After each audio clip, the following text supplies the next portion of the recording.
शिमला लंका बा ताकू इंग्लिश आम कैप्सिकम बोली कहूचे तो ये आम अंचल साधारणतः शीत दिन चाष कराए साधारण फूल फल समय जदि दिन तापमात्रा 26 ରୁ 28 डिग्री सेल्सियस रोची और रातिर तापमात्रा 16 ରୁ 18 डिग्री सेल्सियस रोची ताहले सेटा उपयुक्त फूल फल पाई आउ जदि देखिया आम माटी कथा चिंता करिया साधारणतः दरोसा निगिड़ा माटी से आमर कैप्सिकम भल होता है माटीर गोटे अम्लता थाए जोटा कि अम्लता 5.5 ରୁ 6.8 भितर रहिले कैप्सिकम चाष आशानुरूप भाव होता है आउ केते गुड़िक उन्नत किस्म रही कैप्सिकम रही उन्नत किस्म से गुड़िक है आम अर्का गौरव आउ अर्का मोहिनी कैलिफोर्निया वंडर आउ केतेक हाइब्रिड बा संकर किस्म अच्छी जोड़ा रहा इंदिरा भरत एगुड़ा कि आम चाष करें तो ये जो कैप्सिकम चाष प्रथम गोटे तली घेरा तैयारी करिया दरकार तली घेरा गोटे एकर चाष साधारणतः 100 ରୁ 120 ग्राम बिहन आवश्यक तली घेरा को आप विशोधन करी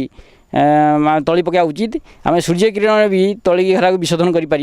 तली घेरा को जो पकड़ा से कोड़ा खसा करदे कोड़ा खसा करी अल्प पानी मड़े पॉलिथीन सील करी ढांकी रखा 7 दिन पर्यंत सूर्य किरण भी तली घेरा विशोधन हो पार कि आम रासायनिक विशोधन कहले फॉर्मालिन कि ब्लीचिंग पाउडर को व्यवहार कर रासायनिक विशोधन हिसाब से तो फॉर्मालिन बा जो ब्लीचिंग पाउडर आम व्यवहार करिया सप्ताह रखा घोड़े पॉलिथीन घोड़े रखा तापर पुणी गोटे सप्ताह ताको खोला बा फांका छाड़ी देवाक पड़ो कारण माटी थी जो रासायनिक जिनस रासायनिक पदार्थ गुड़िक से बाहर को बाहरी जीवपर आम तली घेरा प्रस्तुत कर तली घेरा प्रस्तुत करने 3 फुट ओसार एवं आवश्यक लंब एवं 6 इंच पाखापाखि उच्चतार तली पटाली आम प्रस्तुत करिया से गोटे वर्गमीटर पिछा आम 3 किलो सड़ा खत एवं 50 ग्राम सुफला जोटा आम कहे NPK 15-15-15 सुफला मिसेकी प्रस्तुति कर तली मजी बिहन को धाड़ी धाड़ी करी प्रति धाड़ी को धाड़ी 2 इंच ରୁ 3 इंच छाड़ी धाड़ी धाड़ी करी आम तली घेरारे तली पकेवा तापर बेले बेले आप जानते जे तली घेरारे बेले बेले मूल सड़ा बा तली घरा कटा रोग हुए तो से कैप्टन नामक गोटे फिंपी नाशक मिलूँ से कैप्टन 3 ग्राम लीटर को पकई संपूर्ण तली घेरा को उदा करदेवा उचित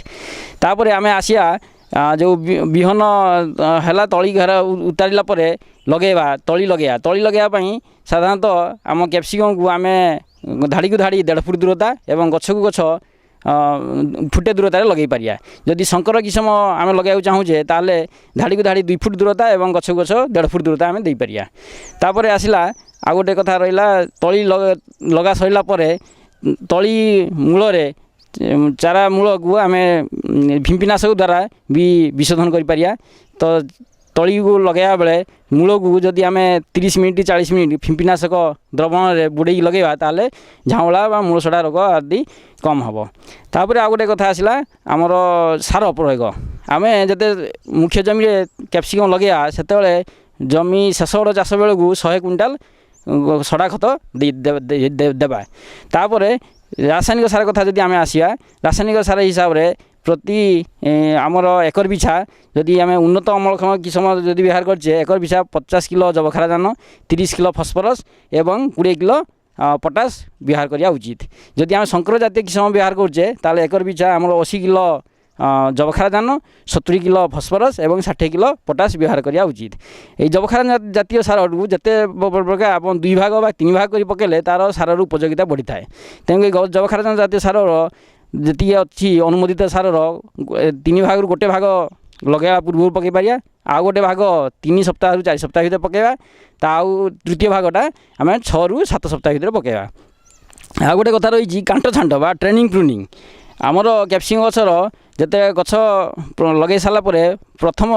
जो कांड रही प्रथम जो गंठी रही प्रथम गंठी द्वितीय गंठी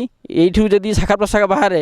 ताकू छिंडे देवा उचित न छिंडेले गछ ग्रोथ हम ना ग्रोथ बा गछ अंगीय वृद्धि कमिज जहाँफल कि अमल आम ह्रास पाइब ता बाद मूल को माटी को संलग्न जदि शाखा प्रशाखा किसी बाहर ताकू आम छिंडे देवा उचित तापर केते गुड़िक जो संकर किस्म रही कैप्सिकम से गुड़िक कौन हुए से बहुत डेंगा हुए तो तापाई रंजा देवा आवश्यक रंजा देवाई आम व्यवहार कर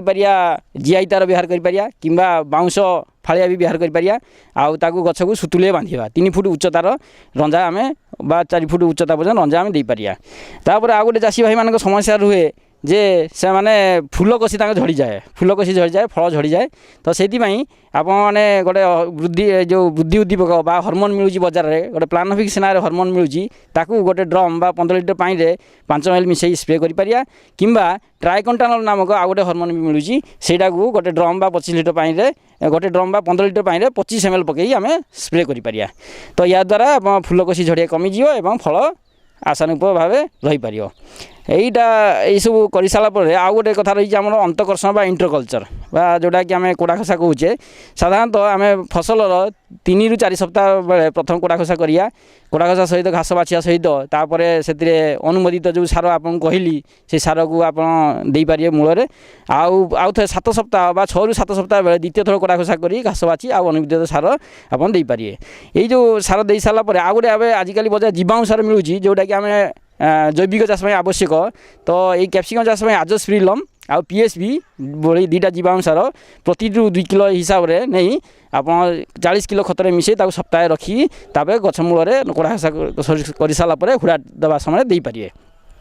তো ক্যাপসিকম ইয়াদ্বারা আপনার আউ গোটে রয়েছে অমল করিয়া। অমল সাধারণত ক্যাপসিকম লগাইবার পাখাপাখি 2 মাস পরে প্রথম অমল হুয়ে। আমি যে উন্নত অমলক্ষম কিসম গুড়িক পাখাপাখি আমি 5 থর 6 থর পর্যন্ত অমল বি করা যাইপারে। আউ হাইব্রিড বা শঙ্কর কিসম গুড়িক 10 থর পর্যন্ত বি অমল করা যাইপারে। তো গোটে একর আমি চাষ কলে পাখাপাখি আমার যদি আমি হাইব্রিড কিসম করুଛନ୍ତି তাহলে আমি 160 কুইন্টাল পর্যন্ত অমল পাইপারিয়া। আউ যদি উন্নত অমলক্ষম আমি চাষ করুছে তাহলে সে বিহন আমি একর পিছা 100 কুইন্টাল অমল পাইপারিয়া। हाँ कैप्सिकम फसल में आम जदि आईबीएर अटकल हिसाब करा चाहिए ताले देखिए जदि साधारण जदि उन्नत अमलक्षम किसम जदि चाष करुचे ताले एकरक आम 100 कुइंटाल अमल पाइबा। 100 कुइंटाल अमल कले जदि किलो आप 30 टका हिसाब से बिक्री कर 3 लाख टका पाइपर। किंतु एकरक खर्च अति बेसी जाए आप अति बेसी 70-80 हज़ार खर्च हम। तो सहीठू देखिए आप पाखापाखि 2,20,000 टका एकर पिछा आप अधिका लाभ पाइपर। जो कैप्सिकम चाष यहाँ आम विगत 5 वर्ष 10 वर्ष भितर जदि आम देखा आगु आम अंचल कैप्सिकम चाष एत हो नाला कहीं तार एत डिमांड जमा पड़ नाला। किंतु वर्तमान समय बजार चाहिदा बढ़ला। बड़ बड़ रेस्टोरेंट किंबा होटेल एथिरे सब कैप्सिकम रो चाहिदा रही। आप जानते चिली जेकोसी तरकारी करिया गले कैप्सिकम आवश्यकता रही। तो यह लक्ष्य करी विगत 5 वर्ष भितर भल चाहिदा रही कैप्सिकम फसलर कैप्सिकम। तेणुक आम चाषी भाई मैंने जदि ये कैप्सिकम चाष को बड़ आकार करेंगे ताले निश्चित से लाभवान हेबे।